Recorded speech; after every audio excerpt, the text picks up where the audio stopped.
faisait penser qu'il y a eu un accord sur le fichier électoral, qu'il y avait un consensus, de sorte que nous devions plus revenir sur cette question.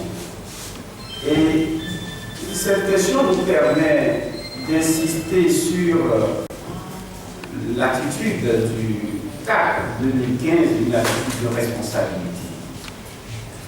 Lorsque la délégation de la communauté internationale de droits de l'homme est arrivée sur cette question du fichier électoral, le CAC 2015 avait demandé l'audit.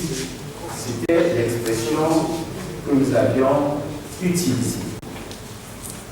Et le chef de la délégation avait lui-même reconnu que l'idéal serait effectivement que nous fassions l'audit du fichier électoral. Mais il reconnaissait également que l'audit devait prendre au moins 6 mois, si je ne me trompe pas, parce que la procédure de l'audit est très lourde. Et il fallait plutôt, l'expression a été utilisée par le secrétaire général il y a quelques instants, essayer de consolider ce fichier. Et c'était une concession que nous avions faite, espérant que, avec d'autres mesures, nous aurions pu peut-être limiter les dégâts. Et donc, cela ne signifie pas qu'il y a eu un consensus sur la fiabilité du fichier, mais il y a eu plutôt un compromis pour qu'on puisse aller aux élections, espérant que d'autres mesures, donc nous avions exigé cela, d'autres mesures d'accompagnement soient prises de sorte à assurer la transparence de ces élections. Par conséquent, nous tenons toujours à nos exigences, d'autant plus que vous l'avez constaté par vous-même. Comment pourriez-vous comprendre, après la présentation qui a été faite il y a quelques instants, que le taux d'inscription soit supérieur dans la région septentrionale à ce que l'on aurait pu attendre? Parce que vous savez, vous êtes convaincus que même ceux qui sont en âge de voter, il est impossible que 100% de ces personnes aillent s'inscrire. Ce n'est pas possible. Ça, c'est un fait. Et à cela, il faut ajouter le fait que ici, le taux d'inscription dépasse ce qu'on aurait pu obtenir comme les inscriptions à 100%. L'anomalie est évidente.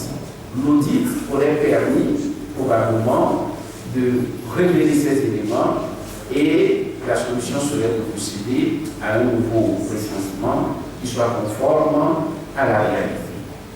Voilà donc ce qui a été dit sur cette question. Il n'y a pas eu un consensus sur la qualité du fichier, mais il y a eu un compromis afin d'organiser les élections dans un délai acceptable. Et vous nous demandez aussi si nous retournons à la population. Est-ce pour demander un soulèvement populaire?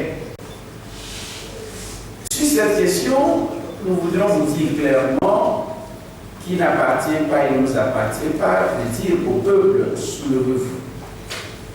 Mais nous avons l'obligation d'informer le peuple.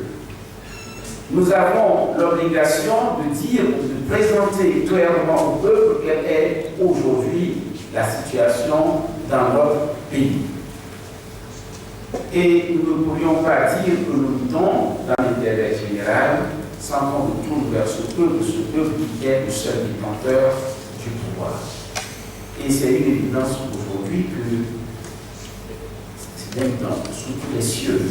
Lorsqu'on fraude les élections, en réalité, c'est une insulte à l'endroit de la population, du peuple tout entier, parce qu'il est le seul détenteur du pouvoir. Si, par rapport à nos explications, l'éducation qui relève de nos devoirs, le peuple décide un jour de faire son soulèvement, et aucun parti politique, aucune armée n'arrête le soulèvement du peuple. Ce n'est pas nous qui devons le faire. Je crois que le peuple, en fonction des circonstances, réagit. Voilà sur ce qu'on pourrait dire également sur...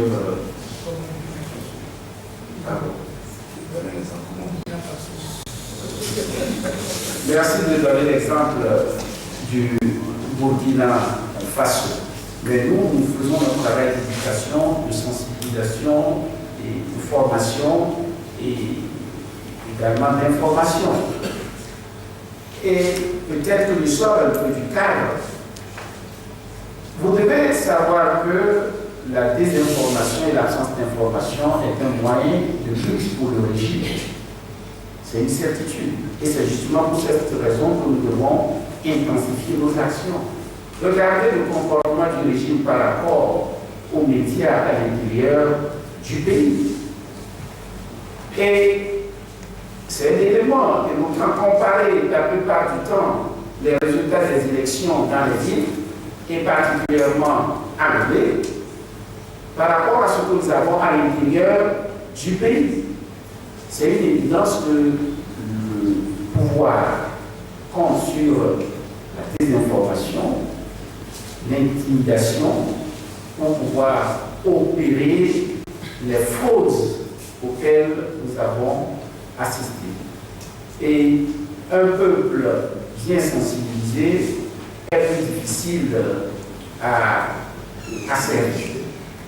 Voilà. Et donc, pour cette raison, nous retournerons et nous ferons davantage ce qui a été déjà fait. Nous estimons peut-être que ce résultat n'est pas encore atteint, il faudrait donc continuer. Je crois que c'est la deuxième question.